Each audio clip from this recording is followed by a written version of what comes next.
Assalamu alaikum. Alaikum salam. So, Sheikh, while on life support, sometimes the medical staff declares a patient clinically dead, and yet the hospital's internal policy is not to give death certificate or remove life support until all the organs stop functioning. They say if the patient is released from life support, he will die within a few hours. And if he remains on life support, he will survive a few more hours and will issue death certificate then.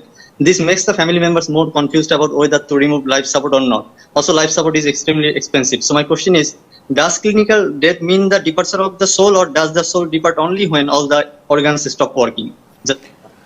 This is a medical issue that has to be referred to 3 trustworthy Muslim doctors. If they say that the brain is in a vegetative condition and the stems of the brain are dead, which is no way it can be revived and he can come back to life again, then you can take the life support system off. You can take the unplug the plug. But if the person is in a coma, yet he's not in a vegetative condition, he's alive. Sometimes a person is on life support and he's conscious and he can speak, and if you take the plug off, he dies. No, this is killing him. So it all boils down to 3 Muslim trustworthy doctors to say that yes, the brain cells are dead and this person is alive only due to the life support system being plugged in. And if it were to be taken off, he's dead. He's a vegetable. He doesn't have any conscience. He's never going back to life again.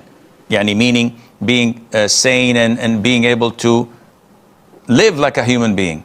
In this case, yes, it is permissible to take the life support system off, and Allah knows best. From Bangladesh, if a doctor who's being paid, mashallah, heavily for his job as a physician, does a surgery and saves a patient from dying, would he be rewarded?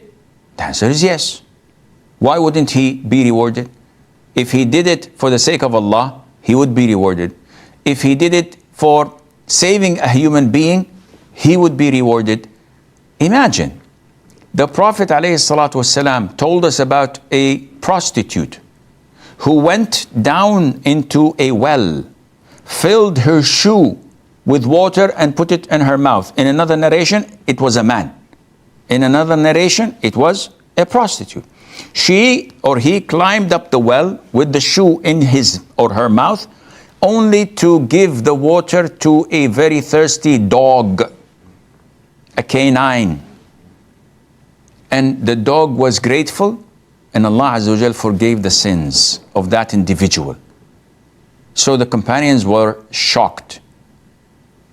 This person gave a dog water, and he's rewarded and forgiven, not a reward, like 10 good deeds, 50 good deeds. No, forgiven his sins.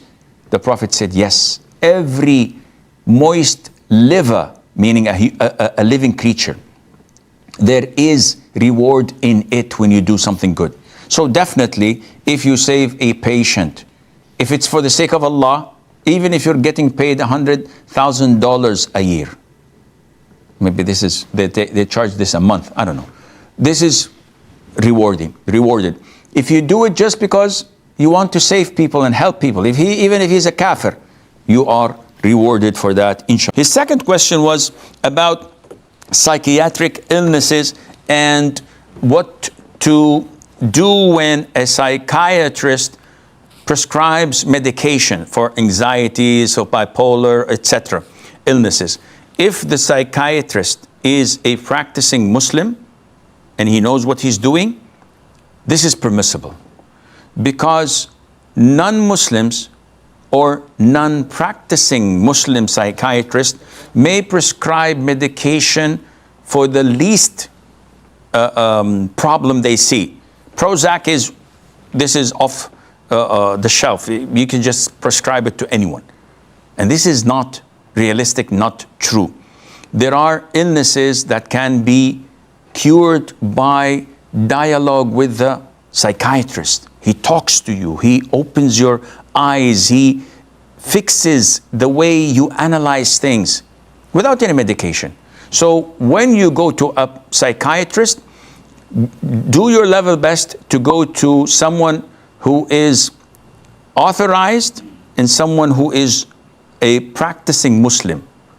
Because there are psychiatrists that are not practicing. They may look practicing, but they're not truthful, they're not honest. No, go to people who are well known, and inshallah, if they give you medication, this is part of the job and this is part of their knowledge, and they know what to prescribe so that you're not addicted to it and whether you can skip it or not.